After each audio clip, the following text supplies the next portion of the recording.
So, in honor of the new Lord of the Rings animated film hitting theaters, I wanted to talk about the history of the original animated Lord of the Rings films and the sort of not really made as a trilogy, but are three animated movies that came out in the late 70s and early 80s. First, you have The Hobbit, made by Rankin Bass, but animated by Topcraft. Topcraft would eventually become Studio Ghibli, but was not Studio Ghibli in the 70s. It went over fairly well. It was a very successful special. They actually didn't really have the rights and got sued by the estate, but because they thought it was in public domain for some reason, not sure why. But they settled it and it did get released. It's actually better than those Hobbit movies that Peter Jackson made and is a hell of a lot shorter. It's like under 80 minutes.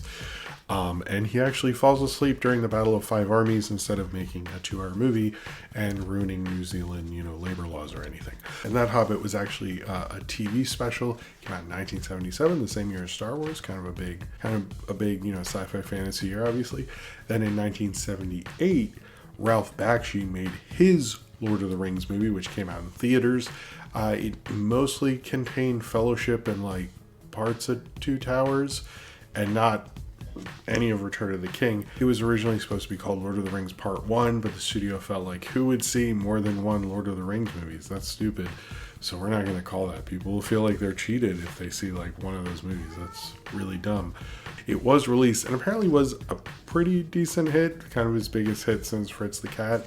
Another thing about Ralph Bakshi's Lord of the Rings, he heavily relied on rotoscoping, which doesn't look as great now.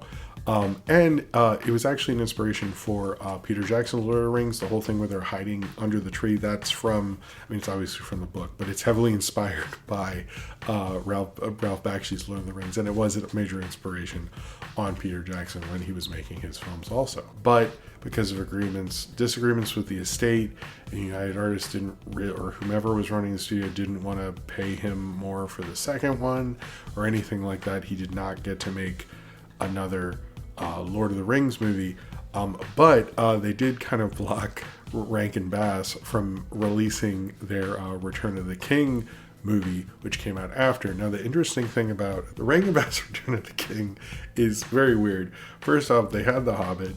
That did well. They made another one, which originally was going to be called Frodo the Hobbit 2. Well, I don't know why, but then they made Return of the King, and they've always claimed they always wanted to follow up The Hobbit with the Return of the King, which I never understood how that makes sense to them, and supposedly it felt like they were very aware that Bakshi's Lord of the Rings was a big release and stuff was happening, so it feels like they knew there was an opportunity to do this other Tolkien book that no one had covered, and it could work out for them. But whatever, they claim this was what they wanted to do. It's probably the worst of the three. It does have a song that slaps pretty hard. When there's a whip, there's a way. But it is like kind of a mess.